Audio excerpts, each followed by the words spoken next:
Hai, jumpa lagi dengan saya Wibisana. Indonesia memiliki program emas 2045 yang mencita-citakan Indonesia menjadi negara maju dan sejahtera.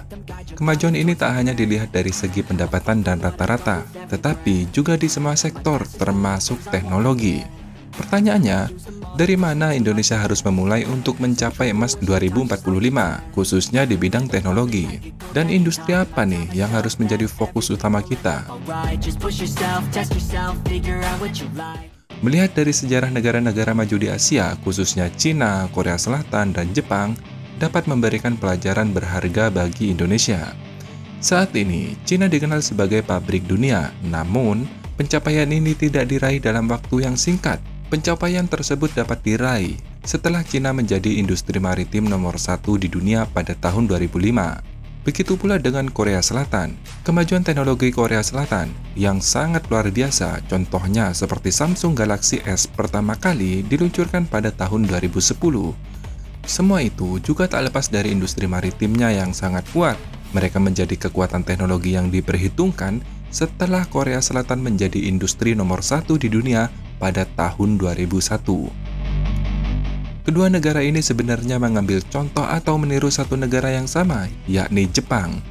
Jepang sudah menjadi negara dengan teknologi maju sejak era 90-an, ketika Jepang menjadi industri maritim nomor 1 di dunia pada tahun 1960.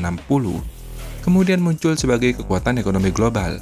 Makanya jangan heran, pada Perang Dunia II, kota Nagasaki dan Hiroshima yang menjadi pusat industri maritim Jepang yang menjadi sasaran bom atom. Justru bukan Tokyo yang merupakan pusat ekonomi Jepang. Dari contoh-contoh negara maju di atas terlihat bahwa ada pola yang sama nih. Kemajuan teknologi mereka terjadi setelah mereka menjadi kekuatan maritim di dunia. Hal ini menunjukkan bahwa industri maritim merupakan kunci untuk membangun industri dan teknologi yang kuat. Mengapa industri maritim dijadikan pondasi untuk menjadi negara maju?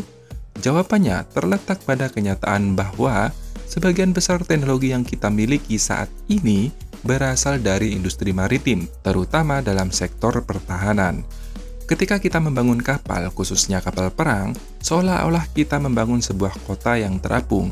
Semuanya diperlukan, mulai dari sistem komunikasi, mesin, listrik, gudang, fasilitas medis, dapur, kamar mandi, tempat tidur, hingga olahraga pun semuanya tersedia di dalamnya.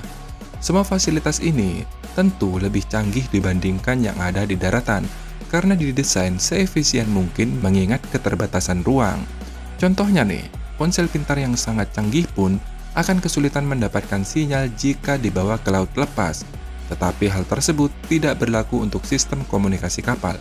Bahkan di titik terjauh di laut dari daratan, seperti Point Nemo atau Oceanic Pole of Inaccessibility yang terletak di Samudra Pasifik Selatan, ponsel bukan hanya mungkin tapi akan kehilangan sinyal, namun tidak untuk sistem komunikasi kapal yang akan tetap ada.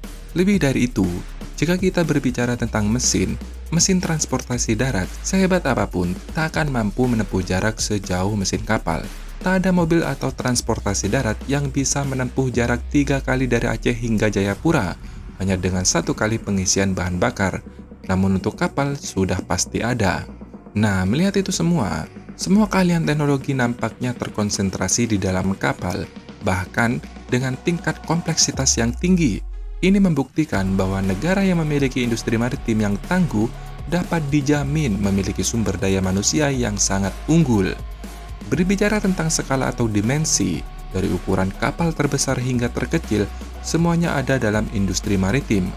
Adakah saat ini teknologi di daratan yang lebih besar daripada Wonder of the Seas, yang memiliki panjang hingga 346 meter atau 3 kali lipat dari tinggi Monas?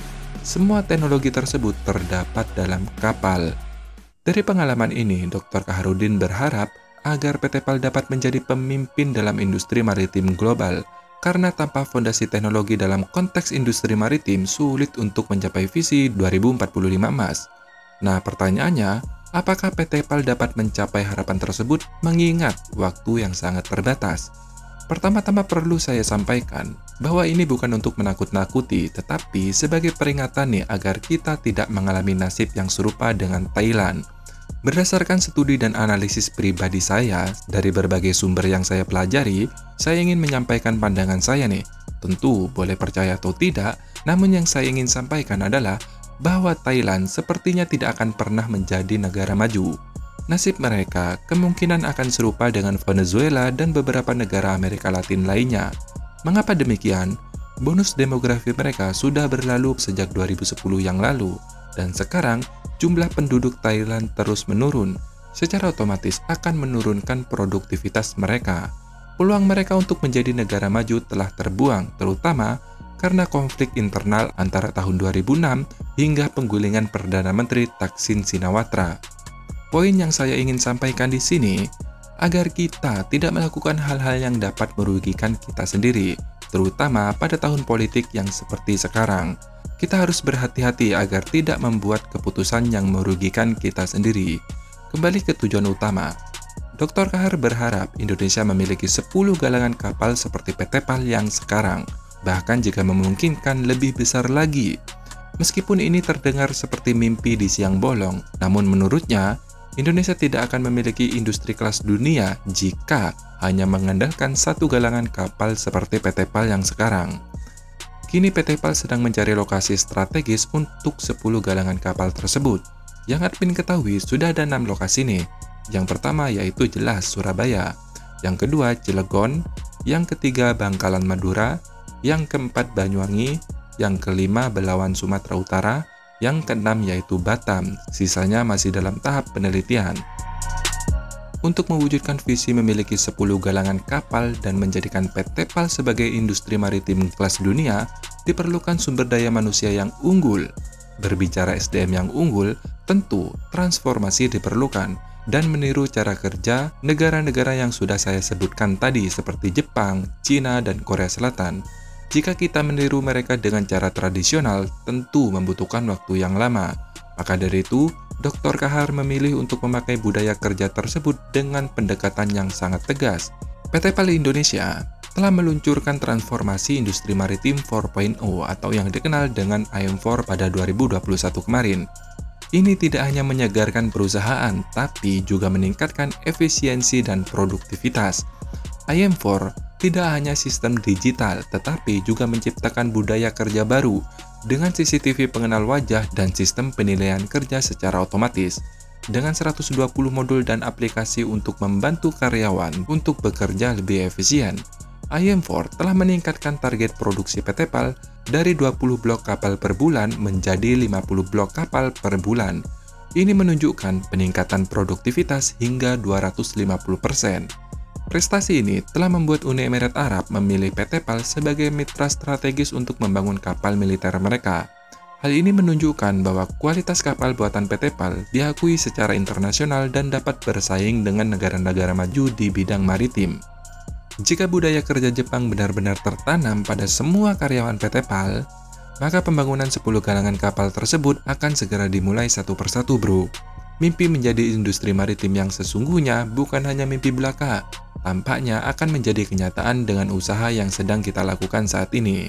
Nah, semoga informasi ini menambah setetes wawasan ke teman-teman semuanya. Dan sampai jumpa di video berikutnya. Dadah!